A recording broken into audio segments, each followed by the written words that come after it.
If you look at the most resilient, enduring structures in human history, you might initially picture something made of physical matter, right? Sure, yeah, like stone, I guess. Exactly. You think of like the Great Pyramid of Giza sitting heavy in the desert, or maybe the Roman aqueducts, Right. which are still somehow channeling water after 2 millennia. It's crazy. It is, and we are conditioned to believe that durability requires mass. You need load-bearing walls, you need deep physical foundations driven into bedrock. You need materials that can physically resist the friction of time Yeah. and weather. Right. But when you actually study how civilizations operate, you realize very quickly that the most unshakable structures on Earth take up absolutely zero physical space. Mm. They cast no shadow. You cannot touch them. We are talking about the architecture of ideology, Yeah, that invisible linguistic scaffolding that holds together human belief systems. because the durability of physical matter is actually quite fragile, compared to the durability of a well-constructed But idea. I absolutely. mean, a building can be demolished in an afternoon, but an ideological structure, if it is engineered with enough precision, it can survive the collapse of the very empire that birthed it. Yeah, it survives migrations. It survives linguistic shifts. Right. It survives the profound, messy fallibility of the human beings who actually carry it. Which brings us to our mission for you, the listener, today. Welcome to the deep dive. We have been handed a document, a simple presentation deck titled Culma.pptx. Just a PowerPoint file. Right, literally just a sequence of slides. But the content of this document is essentially the foundational blueprint for one of the most massive ideological structures in human history. Yeah, it contains the core declarations of faith in Islam, the Kalmas. Presented in the original Arabic alongside English translations. And our goal today is to put this text under a microscope. We're going to execute a highly meditative, intensely rigorous analysis of how these specific sentences are engineered. And before we move a single step forward, we really need to establish the parameters of this analysis for the listener. Yes, very important. We are not theologians. We are not here to endorse the spiritual truth of this document, nor are we here to critique or debate its theology. Right. Our approach today is strictly structural and analytical. We are treating this document the exact same way a structural engineer would treat a set of blueprints. Exactly. We want to understand the mechanics of the text. How does a massive global belief system organize its core tenets? Right. How does it secure its foundational axioms? And how does it psychologically bind the individual to those axioms? We are impartially reporting on the mechanics of the source material. Nothing more. And I am so glad we're laying that ground rule, because looking at this purely as a feat of ideological engineering is what makes it so compelling. Oh, it's fascinating. I mean, think about the challenge of scaling an idea. How do you take a concept, formulate it in a way that is easily transmissible across continents and In centuries? the languages, yeah. Right, but also ensure it remains rigid enough that it doesn't lose its shape over time. It's a massive design problem. And this document attempts to solve that problem.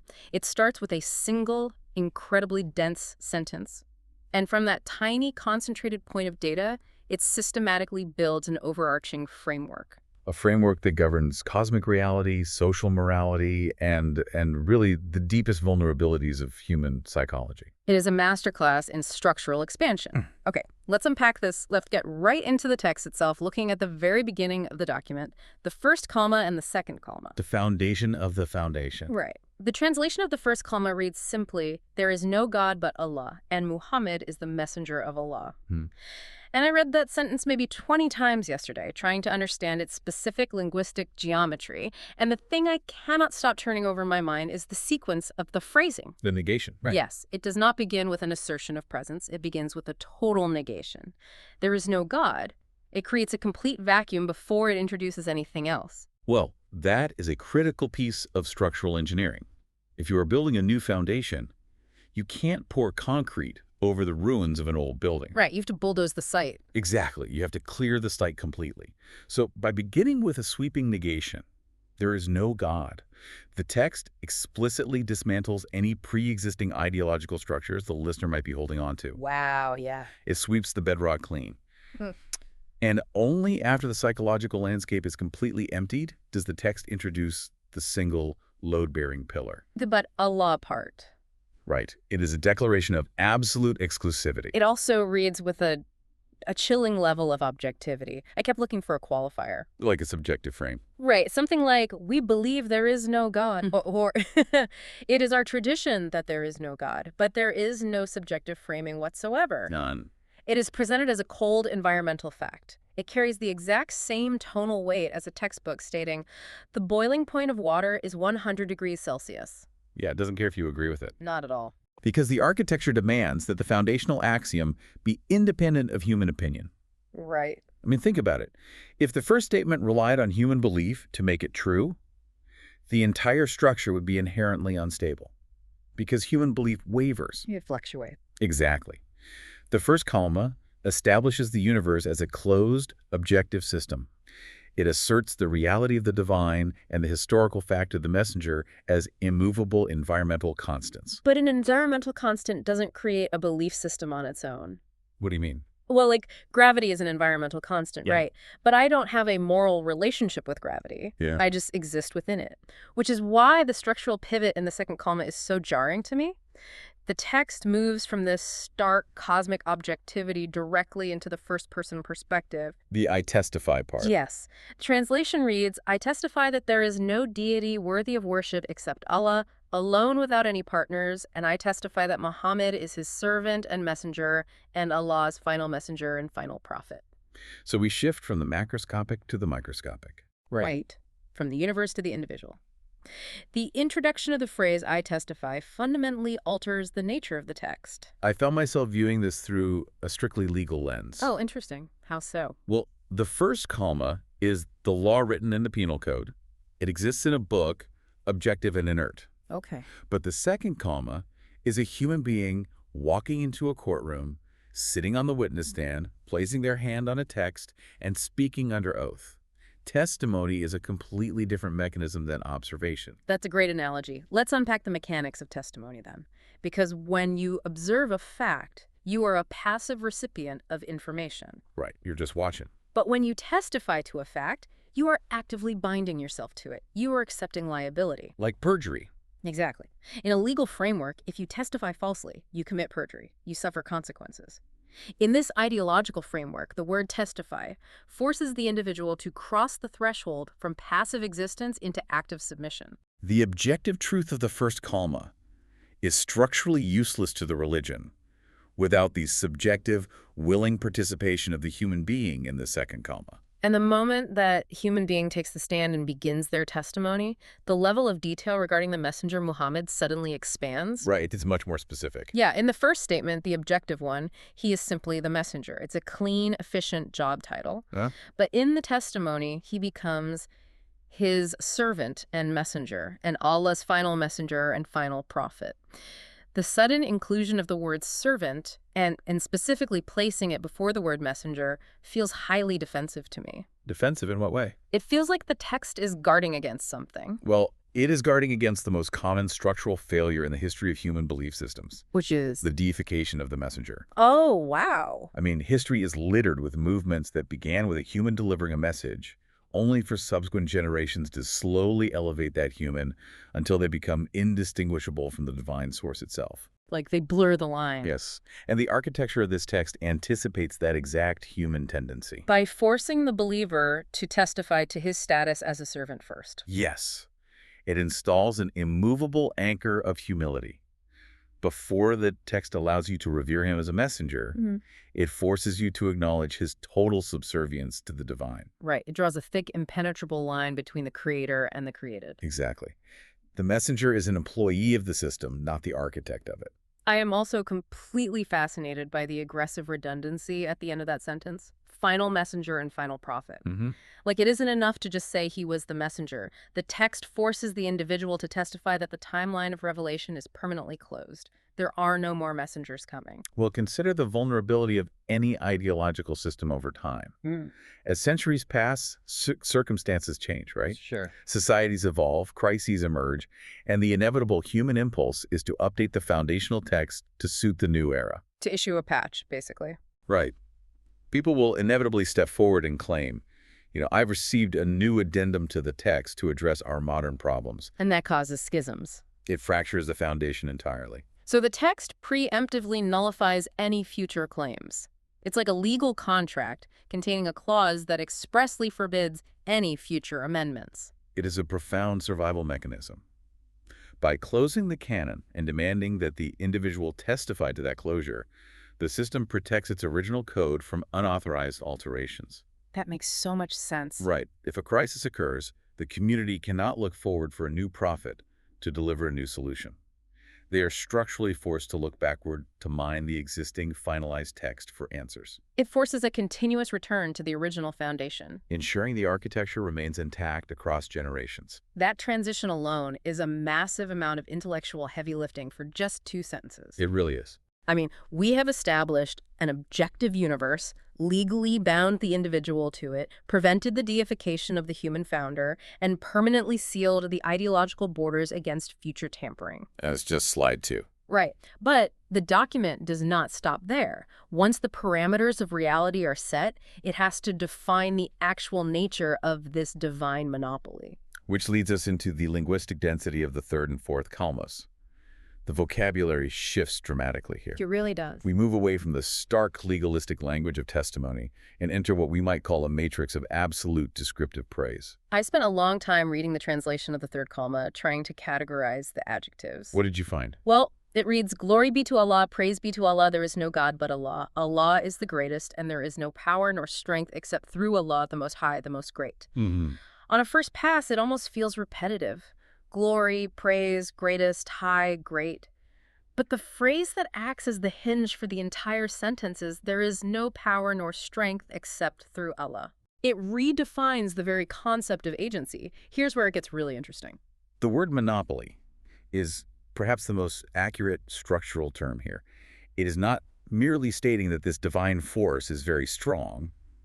It's stating that the divine force is the sole generator of strength in the universe. Period. Period. Any power that exists, whether it is the gravitational pull of a black hole, the kinetic energy of a river, or the simple neurological impulse required for a human being to lift a finger, Wow. is not independently owned by the object exerting it. It is all leased. Precisely. It is leased or channeled from a single centralized power grid. In this architecture, you do not possess your own strength. You are merely a conduit for it.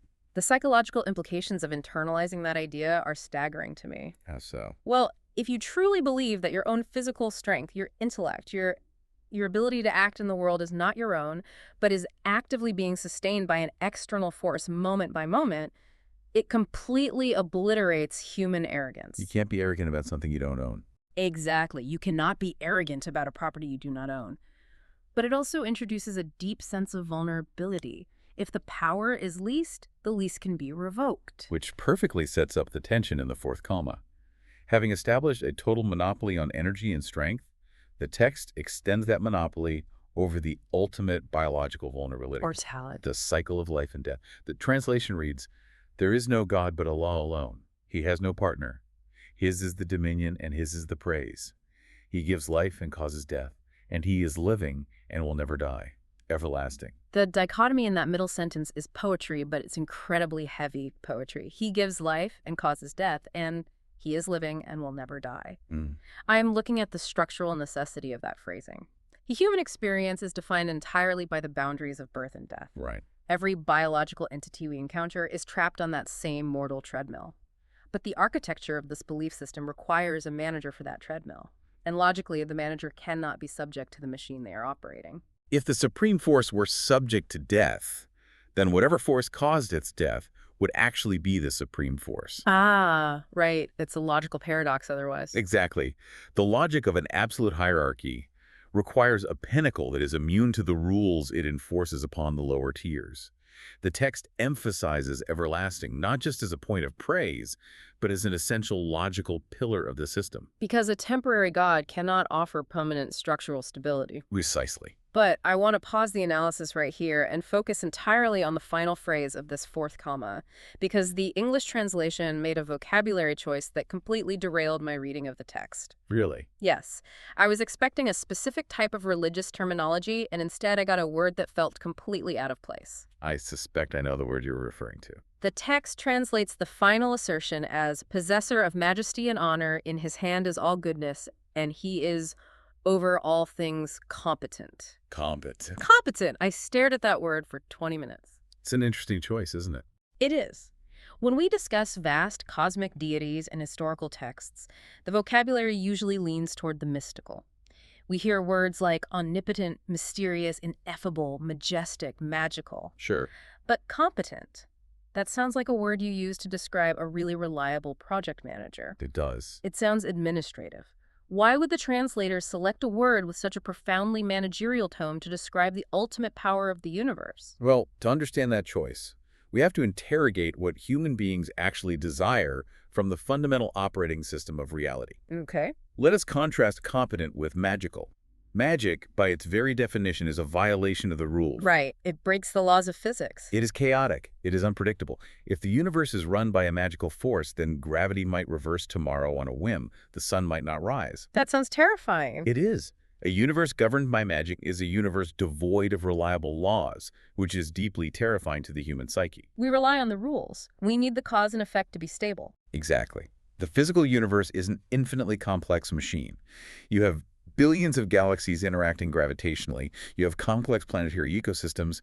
You have billions of human lives intersecting, creating friction, making choices. The logistics of reality are incomprehensibly vast. Right. And you do not want a chaotic, mysterious force managing that system. You want absolute, flawless reliability. You want a competent administrator who never drops a variable, never miscalculates an equation, and ensures that the system functions exactly as designed. When you reframe it that way, competent transforms from a dry administrative term into perhaps the most deeply comforting concept in the entire document. It's extremely comforting. Like, if you are a passenger on an airplane flying through a massive storm, you don't want the pilot to be mysterious or ineffable. No, you definitely don't. You want the pilot to be supremely competent. You want to know that they understand the instrument panel, that they have calculated the wind shear, and that they are capable of landing the plane. Because the anxiety of human existence is the fear that nobody is actually flying the plane. Wow. Yes. The assertion of cosmic competency is a direct antidote to existential dread. It assures the believer that the seeming chaos of their individual life is actually situated within a flawlessly managed spreadsheet. Every action is accounted for. The math will always balance. The architecture is sound. We are 4 slides into this presentation deck. We have established an objective reality, demanded personal testimony, anchored the messenger in humility, sealed the text against future tampering, established a monopoly on power, and defined the manager of the universe as eternal and flawlessly competent. It's a lot of groundwork. The sheer scale of what has been constructed is overwhelming. As a human being reading this, you are reduced to a microscopic speck within this massive, unshakable machinery. Which means the psychological stage is perfectly set for the pivot that occurs in the 5th comma. If the first 4 statements build the macro structure of the universe, the 5th statement crashes violently back down into the micro-reality of human failure. The tonal shift is giving me whiplash in the best possible way. It's abrupt, isn't it? Very. Yeah. We go from possessor of majesty and honor, in his hand is all goodness, directly into a desperate plea for personal amnesty. Right. The translation of the 5th comma says, I seek forgiveness from Allah, my Lord, from every sin that I have committed knowingly or unknowingly, secretly or openly, and I turn towards him from the sin that I know and from the sin I do not know. The architecture here acknowledges a profound friction point. It has just established a universe run by a perfectly competent, flawless manager. But the human beings existing within that universe are inherently flawed, incompetent, and prone to breaking the rules. Where are the bugs in the code? Exactly. The system requires a pressure release valve. If the law is absolute and the humans are deeply flawed, the structure will collapse under the weight of inevitable human guilt without a mechanism for reconciliation. The way the text categorizes that guilt is what fascinated me. It creates a highly specific 2x2 grid to capture every possible permutation of human failure. The Matrix, yeah. Right. We have sins committed knowingly versus unknowingly, and sins committed secretly versus openly. Let's look at those. Let's isolate the first axis, knowingly versus unknowingly. The concept of seeking forgiveness for something you did intentionally makes complete logical sense. Sure. But I struggled with the necessity of repenting for something you didn't even know you did. Right. If I'm unaware of the infraction, where's the moral culpability? Well, the inclusion of the unknowing sin serves 2 vital structural purposes. First, it aligns with a fundamental principle of jurisprudence. Ignorance of the law does not negate the damage caused by breaking the law. Right, like if I accidentally run a red light and hit someone, they're still hurt. Exactly. If an engineer makes a mathematical error they are unaware of, the bridge will still collapse. The physical damage in the real world occurs regardless of the engineer's intent. That makes sense. Seeking forgiveness for the unknown acknowledges the human actions ripple outward and cause harm in ways we cannot perceive. It acknowledges the limits of human awareness. Furthermore, it serves as a mechanism against arrogance. If you only seek forgiveness for the sins you are aware of, the ego can easily convince itself that the ledger is clean. Oh, like, I haven't done anything wrong today that I know of, therefore I am perfect. Precisely. By forcing the individual to formally apologize for their blind spots, the text enforces a baseline state of perpetual humility. It demands an admission that the human perception of its own morality is inherently incomplete. That brings us to the second axis of the matrix, secretly versus openly. This one is deeply psychological. It really is. I spent a long time dissecting why the text bothers to differentiate the visibility of the failure.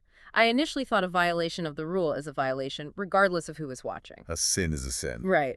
But the more I thought about the concept of ideological architecture, the more I realized that secret failures and public failures cause entirely different types of structural damage. Let us trace the damage pathways for both then.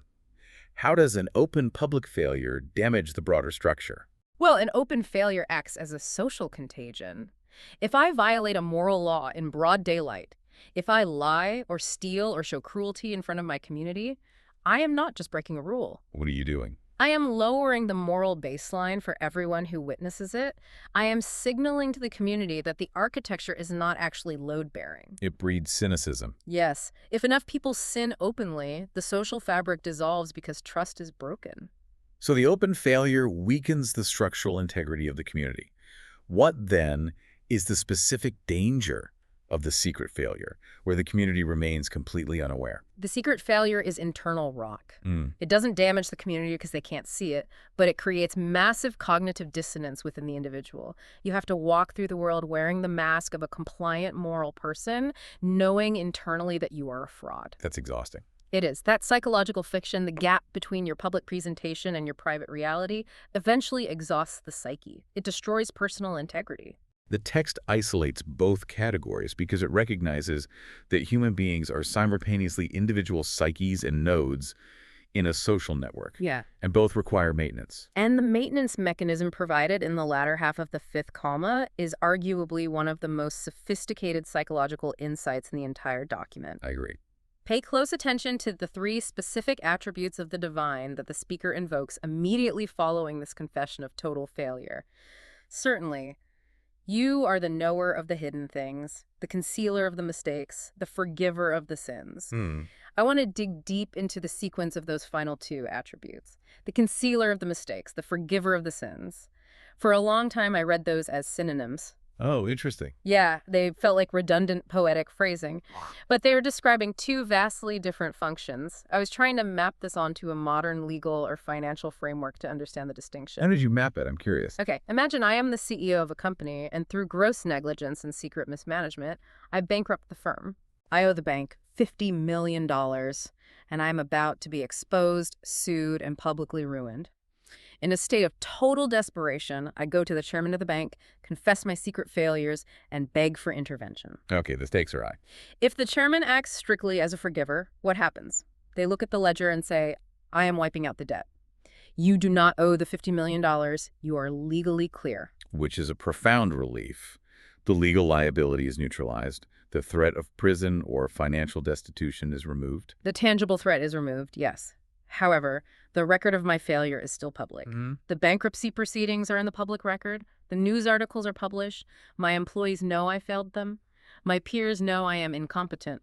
So while I am legally forgiven, I am socially destroyed. You're ruined. I have to walk into every room for the rest of my life carrying the agonizing weight of public shame.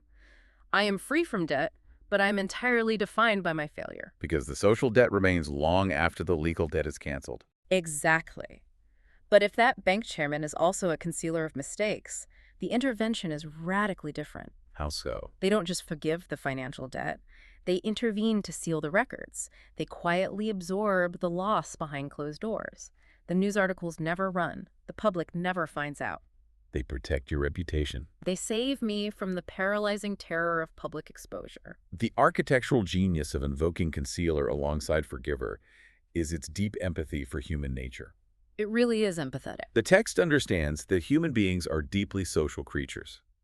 We are often more terrified of social exile and public shame than we are of actual objective punishment. Totally. By guaranteeing that the system is managed by a force that not only cancels the objective debt, the Forgiver, but actively protects the subjective dignity of the individual, the Concealer, it removes the psychological barrier to confession. It makes it safe. Exactly. It makes it safe for the believer to approach the system with their most terrifying secret flaws, knowing they will not be exposed and humiliated. It transforms the monolithic, objective cosmic manager of the early Kalmas into an incredibly intimate protective force. It is a stunning deployment of psychological care. It's brilliant. But the text refuses to let the believer wallow in that comfort. The absolution provided in the fifth Kalma is immediately followed by a demand for rigorous action in the sixth Kalma. Right. There's a pivot back to action. It moves from passive confession to an active, comprehensive purge. The mechanism of the sixth Kalma is a formal verbal severing of ties with behaviors that threaten the architecture. Let me read the translation. It states, "O Allah, I seek protection in you from that I should not join any partner with you knowingly. I seek your forgiveness for what I do not know. I repent from it, ignorance, and free myself from disbelief, associating partners with you, lying, backbiting, innovation in religion, tale-carrying, indecencies, calumny, and all disobedience." I free myself. Right. That phrasing implies that prior to this declaration, the individual is actively bound or shackled to these behaviors. It's an ideological amputation. But we need to seriously examine the specific list of behaviors the text demands the user cut ties with. When I first read this list, I felt a deep sense of structural confusion. The categorizations seemed erratic. Where does the friction lie for you? Let's look at the extremes of this list. It begins with disbelief and associating partners with you. Within the framework we have been analyzing, where the first Kalma establishes a total exclusive monopoly of divine power, associating a partner with that power is the ultimate ideological crime. It is cosmic treason. Yes, it is an attempt to introduce a second power source into a system designed strictly for one. It threatens the fundamental axiom of the entire architecture. Right, it is a macro-level threat. But then, placed directly adjacent to cosmic treason on the exact same rejection checklist, we find backbiting, tale-carrying, and calumny. Gossiping. We were talking about gossiping. We were talking about spreading rumors at the local market. I struggled to understand how the text could place petty interpersonal friction in the same category as a rebellion against the creator of the universe. It seems disproportionate. It feels like a massive disproportion of scale. Why elevate a bad social habit to the level of spiritual treason? What's fascinating here is that the friction you are feeling is a byproduct of a modern compartmentalized worldview. What do you mean by that? We have been conditioned to separate the spiritual realm from the secular or social realm. We view theology as vertical, the relationship between the human and the divine in sociology as horizontal, the relationship between humans. Picture for state, essentially. Exactly. But the architecture of this text explicitly rejects that separation. Remember, our discussion of the divine is a competent manager of a flawless system. Yes, the system encompassing all of reality. Within this architecture, the human community, the physical, social fabric of the neighborhood, the city, the civilization, is an integral, load-bearing component of that managed system. Okay, I'm following. A unified, functioning community is the intended earthly manifestation of the divine order. Therefore, an attack on the cohesion of the community is an attack on the divine blueprint itself. Oh, wow. So the horizontal relationships are actually structural components of the vertical relationship. Yeah, precisely. Let us analyze the mechanics of tale-carrying or gossip. Yeah. What is its functional output? It breeds suspicion. It weaponizes information to create factions. It introduces paranoia into relationships, destroying the baseline of trust required for neighbors to cooperate. It takes a unified social structure and introduces microscopic fractures. Yes. And over time, those fractures widen into schisms, and the social architecture collapses. It introduces chaos into the competent system. It is sabotage. To the architect of this text, destroying a relationship through malicious rumor is not a minor social faux pas. It is a direct rebellion against the harmony of the universe. That is wild. It flattens a moral hierarchy completely. Rust on a single iron rivet might seem insignificant compared to a bomb detonating on a bridge, But if left unchecked, the rest will inevitably cause the bridge to collapse just as surely as the explosive. The system treats the rust and the bomb with equal severity because the end result, the destruction of the architecture, is identical. That flattening of the hierarchy is a profound way to regulate human behavior. It infuses mundane daily interactions with massive cosmic weight. You're held accountable for all of it. You aren't just being impolite when you gossip, you are tearing up the blueprints of reality. But there is another item on that list that we must examine because it connects directly to our earlier discussion about the text sealing itself against future amendments. The believer must explicitly free themselves from innovation in religion. We must be precise about the definition of innovation in this specific structural context. It is not condemning technological innovation or administrative efficiency. It's not about rejecting new iPhones. No, exactly. It is strictly condemning unauthorized alterations to the foundational ideology. Returning to our engineering metaphor, what exactly constitutes an ideological innovation? It is a local contractor arriving at the construction site, looking at the master blueprints, and deciding they have a better idea for how to route the load-bearing beams. It is an unauthorized modification of the core structural code. The danger being that the contractor doesn't understand the holistic mathematics of the entire building. They only see their small part of it. Right. They might remove a wall that seems unnecessary on the second floor, completely unaware that it was designed to distribute the weight of the roof. Exactly. If everyone is allowed to implement their own localized innovations based on their limited perspective, the overall structural integrity is compromised. By placing innovation in religion on the master list of sins, right alongside disbelief in lying, the text constructs a permanent internal firewall against theological drift. It sends a clear, uncompromising message to the user. Your mandate is implementation, not iteration. You are tasked with maintaining the structure exactly as it was designed, not redesigning it to suit your contemporary preferences. This is how an ideology survives the corrosive effects of time. It renders the very concept of altering the code a moral failure. We have mapped out the objective axioms, the legal binding of testimony, the monopoly of power, the psychological pressure valves for human failure, and the uncompromising rejection of behaviors that threaten the social and structural integrity. We've covered a lot of ground. The document has built the entire machine. Which brings us to the final piece of the presentation deck, Image 7. The final slide provides a systematization of everything we have just discussed. The culmination. It categorizes the required state of faith iman into two distinct frameworks, Imani Mufassal and Imani Mushmal. Detailed belief and summary belief. These two frameworks serve entirely different operational functions within the architecture. Let us first examine the Imani Mufassal, the detailed belief. Okay. The translation reads, I believe in Allah, in his angels, in his books, in his messengers, in the last day, and in the fact that everything good and bad is decreed by Allah, the exalted, and in the resurrection after death. The moment I read that list, my mind instantly went to the first week of a university course when the professor hands out the syllabus. The syllabus, yeah. It is a highly specific, itemized checklist of the required curriculum. It defines the exact data points the user must accept.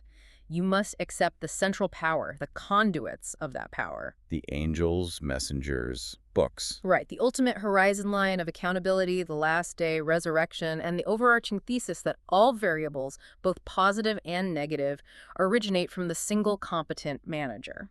The syllabus is an apt comparison. It delineates the boundaries of the required intellectual knowledge. However, intellectual knowledge is inherently passive. How so? A student can memorize a syllabus, recite the required data points flawlessly, and still fail to grasp the core purpose of the discipline.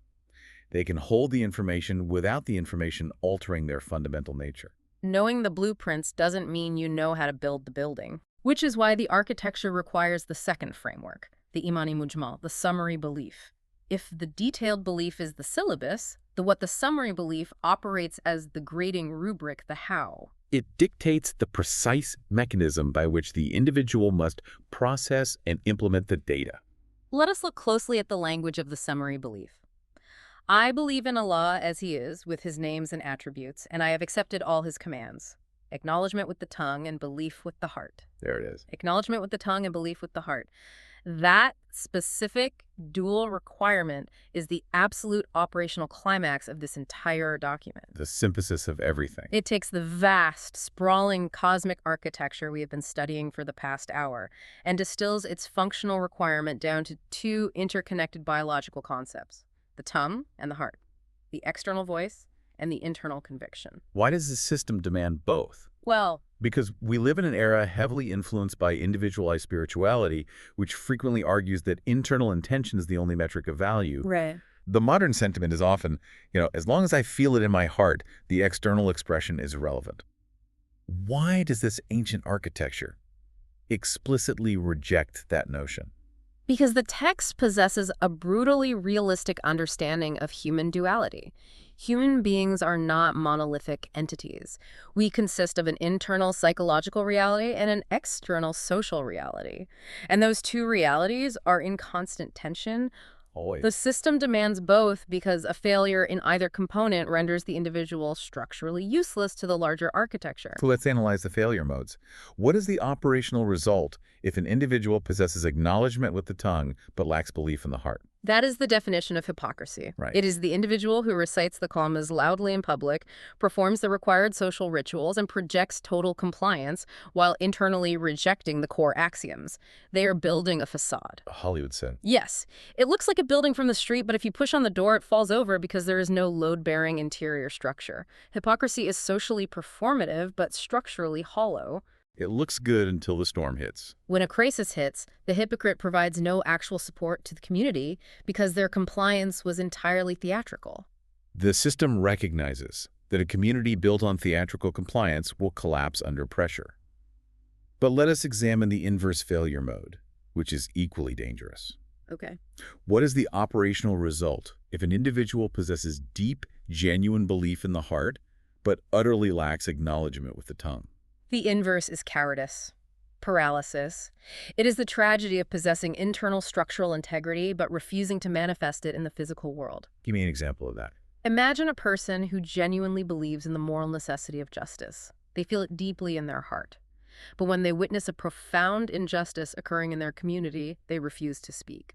They stay silent. They refuse to use their tongue to acknowledge the truth because it is socially risky or inconvenient or dangerous. Their internal conviction is functionally sterile. It exists entirely within a vacuum. Exactly. If a truth is trapped inside the heart and never articulated by the tongue, it cannot affect the external environment. It cannot defend the community. It cannot uphold the architecture. The text recognizes that cowardice is just as destructive as hypocrisy. Hypocrisy is a voice without a foundation. Cowardice is a foundation without a building. Well, that's good. Therefore, the system declares both states invalid. To achieve true, load-bearing faith within this architecture, the individual must close the circuit between the internal and the external. The private reality of the heart must generate the courage to publicly articulate the tongue, and the public declarations of the tongue must be firmly rooted in the silent, unshakable convictions of the heart. The internal and the external must be welded into a single, indivisible mechanism. It demands the total, uncompromising integration of the human self. You are not allowed to be a divided entity.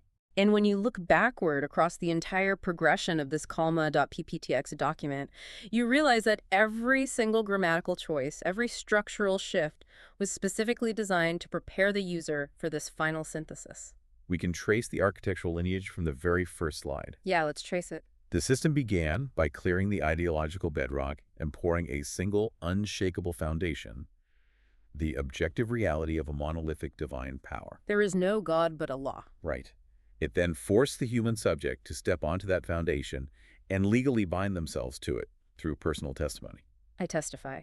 It expanded the blueprint, establishing a monopoly on all power and defining the supreme force as a flawless, competent administrator immune to the mortal cycle. It anticipated the inevitable cracks in the human mortar, installing psychological pressure valves that offered both the cancellation of legal debt and the profound empathetic concealment of social shame. The forgiver and the concealer. Exactly.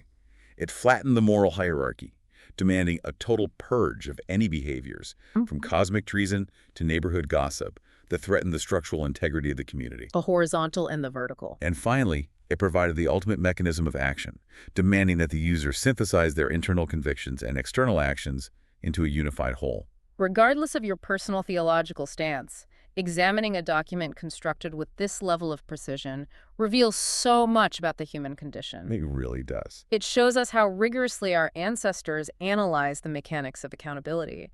It reveals a deep, sophisticated understanding of sociological vulnerabilities, the terror of public shame, and the necessity of aligning our private truths with our public voices. It is a masterpiece of invisible infrastructure. It is. It demonstrates that the survival of an idea over millennia is never a matter of chance.